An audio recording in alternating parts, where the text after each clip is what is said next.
Olá, lindinho! Olá, lindinha! Seja bem-vindo, seja bem-vinda a mais uma etapa do nosso estudo do Regimento Interno do Tribunal de Justiça, aqui da nossa amada Bahia. Vamos iniciar a etapa de número 3. E agora, como vocês podem ver, vamos estudar nessa etapa as suspeições e os impedimentos que estão, segundo a redação do regimento, nos artigos 20 e 24, aqui da norma, mas nós vamos passar também pelo 21, 22 e 23, porque eles também contêm informações importantes e relevantes, possíveis de serem cobrados em prova, então é claro que a gente vai dar uma passadinha por esses artigos também. Então, lápis, canetinha aí na mão, vamos começar nosso trabalho. E nossa primeira explanação, aqui dentro da terceira etapa do nosso estudo, tem o artigo 20 como base. É um artigo bem simplesinho, que só marcamos esses dois tópicos como importantes, que fala sobre a arguição de suspeição ou de impedimento do desembargador. E para quem não está familiarizado com o termo arguição, a arguição é uma expressão que a gente usa no direito quando a gente quer declarar algo que está irregular, se manifestar sobre essa irregularidade, fazendo uso do momento oportuno que o ritmo processual nos concede para a gente fazer essa arguição. E no caso, o artigo 20, lendo o seu enunciado para ficar mais claro a nossa explanação, o enunciado diz o seguinte: o desembargador dar-se-á por suspeito ou impedido nos casos previstos em lei e, se não o fizer, poderá ser recusado por qualquer das partes. Enfim, sintetizando, falamos aqui da expressão arguição, que percebemos que é um termo que não está exatamente escrito, não está expresso neste artigo 20, mas dele a gente pode depreender que o artigo 20 se trata da arguição de suspeição ou impedimento de desembargador, e o artigo 20 claramente nos explica que o desembargador ele pode se declarar suspeito ou impedido, ele mesmo pode fazer, digamos assim, a sua auto-arguição, ou ele pode ser recusado por qualquer das partes, ou seja, qualquer das partes pode também arguir a suspeição ou o impedimento do desembargador. E dentro ainda dessa nossa primeira parte da explanação da terceira etapa, vamos já encaixar aqui o artigo 21. E o artigo 21, tal qual o artigo 20, ele também vem numa redação bastante clara, com duas informações simples, como está mostrando aí os dois tópicos assinalados nos slides. E da sua leitura a gente destaca que não poderão ter assento na mesma turma ou câmara cônjuges, companheiros, parentes consanguíneos por adoção ou afins, em linha reta, bem como em linha colateral, até o terceiro grau. Então, vemos aí uma vedação ao assento na mesma turma ou câmara, e quem não pode ter assento na mesma turma ou câmara são essas pessoas aí, ou seja, desembargadores que tenham parentescos entre si, seja parentesco porque são cônjuges, companheiros, parentes consanguíneos, por adoção ou afins, em linha reta e encobrindo também a linha colateral até o terceiro grau. E nesse nível a gente fica esperto porque muito comum em prova o examinador trocar o grau de parentesco, colocar que é quarto grau, primeiro grau, segundo grau, e aí a gente fica atento, faz aí sublinha, marca com uma caneta colorida ou marca-texto que a vedação só vai até o terceiro grau, nem um grau a mais e nem um a menos. E ainda a gente colocou aí no material esse mnemônico que a gente pensou aqui nele, que nos veio à mente no momento que a gente estava preparando essa aula, para vocês terem uma forma de decorar quais são os tipos de parentesco que esses desembargadores que fazem assento na mesma turma ou câmara, o tipo de parentesco que veda esse assento na mesma turma ou câmara. E o mnemônico é um pouco grandinho e a gente dividiu em 3 partes aí, tanto que a gente colocou separado por barras, para quando a gente for pronunciar, fica mais fácil da gente falar, sem que isso venha a ser para nós um trava-língua. E aí a gente vai ler com compá, a dó ré, cola terça, para a gente lembrar que da palavra cônjuge, da palavra companheiro, da palavra parente, parente lembrando o consanguíneo e o ador para a adoção, o afim para o termo afins e o adorré para a gente lembrar, né, da adoção e também do parentesco em linha reta, e o cola terça para a gente lembrar do parentesco em linha colateral, e a palavra terça para a gente lembrar que a vedação só vai até o terceiro grau. E ainda dentro do artigo 21, temos o seu parágrafo único, que diz que nas sessões do Tribunal Pleno e das sessões, o primeiro dos membros, mutuamente impedidos que votar, excluirá a participação do outro no julgamento.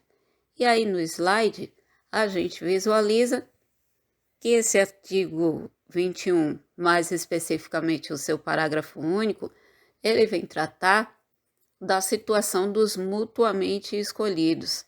Aí você pode me perguntar, quem são esses mutuamente escolhidos que esse parágrafo único está se referindo? São esses parentes entre si, que o caput do artigo 21 traz. Se estiverem numa mesma sessão de julgamento, esses parentes entre si, o parágrafo único resolve essa situação informando que, dentre eles, o que votar primeiro exclui a participação do outro. E aí, como exemplo, a gente pode trazer, digamos que um casal, ambos desembargadores, estão numa mesma sessão de julgamento, então digamos que o marido tenha voz para votar primeiramente. Então, a partir do momento que ele votar, exclui a participação da esposa nessa mesma votação. Compreendido? Então, vamos seguir adiante. Artigo 22. O artigo 22, ele tem uma natureza mais procedimental. Ou seja, ele vai trazer aí um regulamento, ele vai dizer, em síntese, como é a petição inicial, como será e como deve ser redigida e o que deve acompanhar a petição inicial daquela parte que quer se manifestar requerendo a declaração de impedimento ou de suspeição do desembargador. Como é que deve ser essa recusa? O artigo 22 traz essa expressão, a recusa de desembargador por suspeição ou impedimento. Então, colocamos aí os tópicos sintetizando o que é que o artigo 22 traz. A recusa de desembargador impedido ou suspeito, ela deve ser, a petição inicial, deve haver, melhor dizendo, uma petição inicial, ela será assinada por procurador habilitado com poderes especiais, deverá haver a apresentação de razões, Essas razões devem ser acompanhadas por prova documental e rol de testemunhas ou prova documental ou rol de testemunhas, certo? E aí, para sedimentar, vamos ler o que o artigo 22 diz. A recusa de desembargador por suspeição ou impedimento será feita mediante petição assinada por procurador habilitado com poderes especiais, aduzidas suas razões, acompanhadas de prova documental e ou do rol de testemunhas, seguindo-se o processo competente regulado neste regimento, ou seja, tem que ser uma petição inicial assinada por procurador habilitado. Nesta petição inicial deve estar apresentada as razões do requerente, as razões por que aquele desembargador deve ser declarado suspeito ou impedido.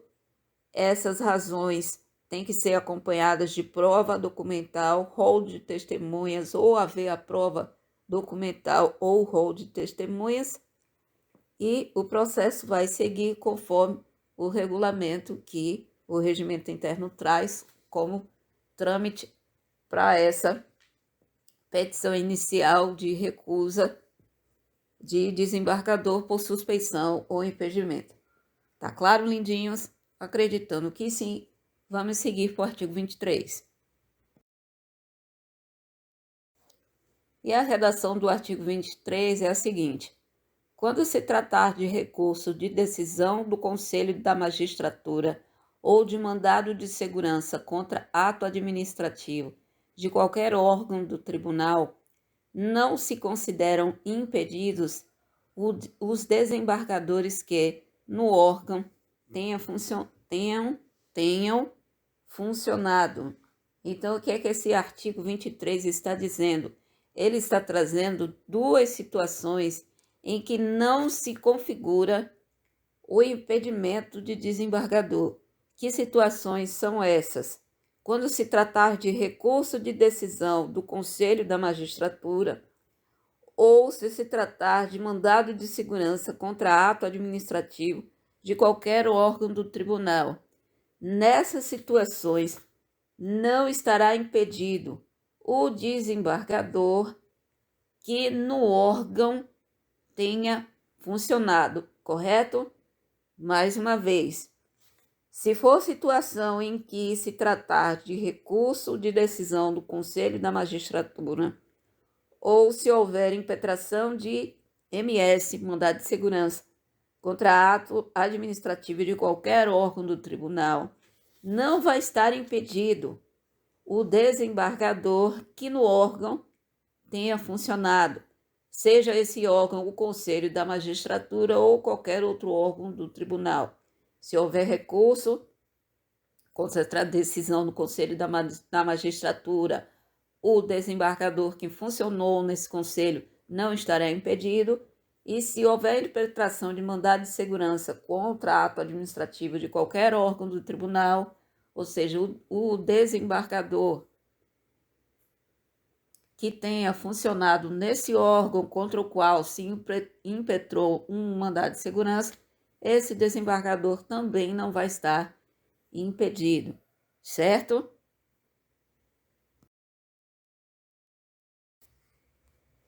E por fim, chegando agora no artigo 24, o último artigo que vamos analisar dentro da etapa 3 do nosso estudo aqui do Regimento Interno do TJBA, o artigo 24, na sua redação, ele diz o seguinte: os desembargadores que proferiram voto perante o Conselho da Magistratura não poderão figurar como relator do recurso interposto. Então, trocando isso em miúdos, o artigo 24 ele vai trazer uma vedação à participação de determinado desembargador como relator de um possível recurso.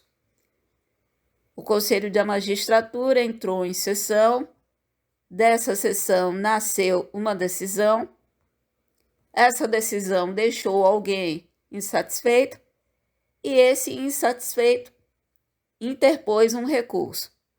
Uma vez esse recurso interposto, os desembargadores que participaram dessa dita sessão e proferiram os seus votos, eles não vão poder figurar como relator desse recurso que foi interposto contra essa decisão.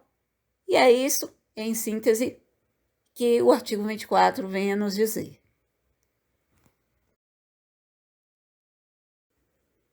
Então, lindinhos, aqui agora a gente deixa o nosso até logo.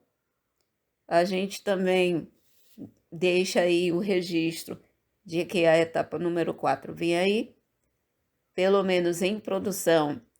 Posso assegurar a vocês que ela está, possa ser que no momento que você esteja assistindo essa aula, ouvindo aqui a nossa voz, a etapa 4 já esteja disponível aí no canal, mas por hora a gente pode prometer que pelo menos em produção ela já está. Tudo bem, queridos? Em caso de dúvidas, meus amados, não cansamos de falar. Tem os comentários para você deixar aí, na medida do possível a gente responde todos. Tem aí na descrição o link para você acessar diretamente o nosso espaço lá no Instagram. Tem lá o direct para você deixar mensagem para a gente. Tem também aí na descrição o número do nosso WhatsApp. Você pode mandar um WhatsApp para a gente com a sua dúvida, que também, na medida do possível, a gente responde todo mundo. Tem aí também na descrição do vídeo, quem não percebeu, quem não prestou atenção da gente falando mais cedo, tem também aí um link para você baixar o PDF desses slides dessa etapa 3 aqui do nosso estudo, tá certo? Por favor, deixa o seu like, deixa o seu comentário, fala para mim o que é que você está achando, deixa para mim a sua sugestão ou sua crítica, se assim você desejar, certo? E a próxima despede com um grande abraço, até a etapa 4.